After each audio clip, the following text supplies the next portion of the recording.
Alright guys, so today I'm just going to be getting right into the video. So if you were here, I'd let you shuffle up the deck, and you can mix it up like this. You're going to have to trust me, this is a completely shuffled deck. Now all I want you to do from here is cut the deck somewhere. Let's say you cut it here, and I'm going to show you exactly the card where you cut to, and I'm just going to show it to you, and hopefully, okay, I'm really not going to be looking at this card, so this is going to be your card. Okay, hopefully you saw that. I'm going to put this back on this deck and leave it in the middle. As you can see, I have no breaks. I have no idea where it is. So at this point, all I want to do is have you pick a number, let's say 4 or 7. So in this case, let's say you wanted to pick 4. So I'll deal 4 cards out on the table, and I'm just going to go ahead and speed it up this way. You guys don't have to see me deal out all these cards.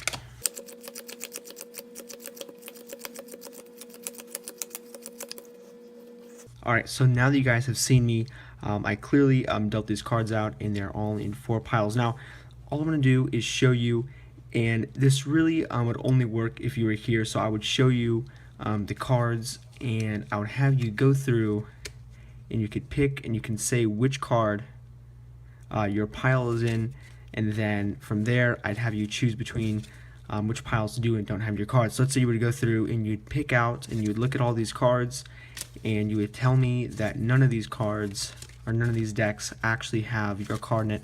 So I'd put these away. So in this case, we're left with 1 packet, and what I'd have you do is I can show you one by one all the cards that are here, and then after I'm done dealing them out, I would just give the deck back to you, and I would have you deal them out very, very slowly. This way I can see and try to figure out which one is your card. So in this case, in real performance, this would be in your hands, and you'd be dealing down the cards just like this, and I'd be looking to see which one is possibly your card, and in this case I would say stop, and I believe this is your card. So this is a trick, guys. If you want to learn how to do it, don't forget to stick around for the tutorial. Alright, so I am going to be teaching the trick a little bit different than the way I showed it in the performance.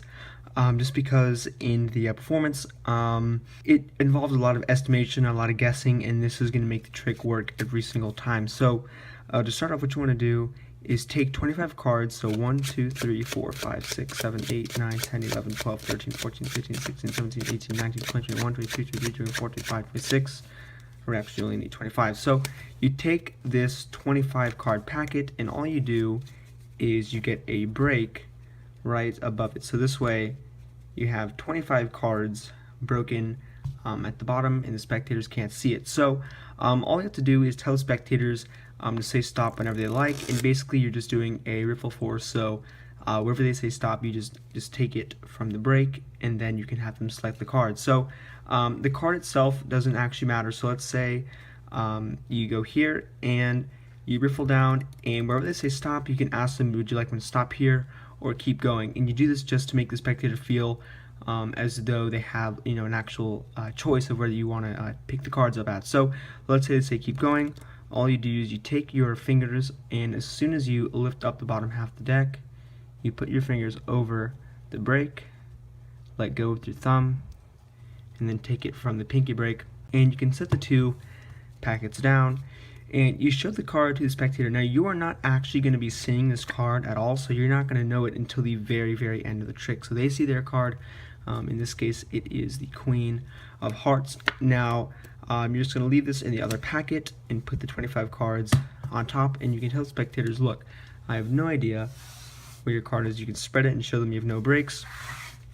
And at this point, because you actually had a 5-card packet, or sorry, a 25-card packet, you're going to deal out just 5 piles. So you tell the spectator, alright, I'm going to go ahead and deal out 5 packets of cards. Now, the reason I chose the number 25 is because normally you can do this trick with other packets of cards, but like I said, involves guessing, and you'd have to choose between different numbers to divide the number you were picking of. So in the performance, I actually estimated there was 28 cards in the packet, and I laid out, I believe, 4 piles.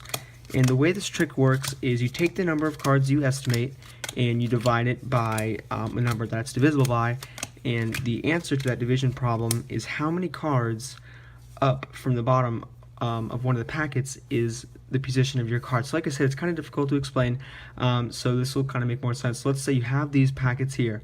Now the spectator's card is 5 cards up from the bottom in one of these packets. So like I said, you're not going to know the card, so you have the spectator go through and they look through the packets to find their card.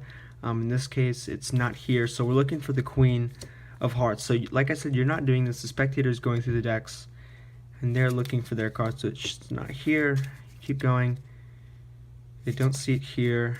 It should be, so it has to be in this last packet here. So okay, so we see the spectator's card, and like I said before, it is 5 cards up from the bottom. So 1, 2, 3, 4. It's the 5th card from the bottom right here, the Queen of Hearts. So the deck now is going to be, or the packet here, the spectator is going to choose it. They're going to say, look, this is the packet where my card's at. And what you do is you say, look, and you just casually deal down the cards and reverse the order just like this. You don't really mention it too much, but you tell spectators, look, I'm going to have you deal down the cards just like I'm doing right here, and you just deal down like this. And now what you do is once you've reversed the order, the Queen should be 1, 2, 3, 4, 5 cards from the top. So now you know exactly where their card is. But like I said, you don't know what their card is, you just know where it is. So at this point, you know it's 5 cards down from the top, and you give the cards to the spectator and you tell them, I want you to slowly deal out the cards, and you want them to do it slowly. That way you can tell them to stop right when they get to their cards. So they're doing the cards slowly. You say, okay, look, I'm going to be trying to figure out which one your card is, and they get to this point, you say stop, and you flip it over, and then it's their card. So this is the trick, guys. I hope you guys like it, and as always, thanks for watching.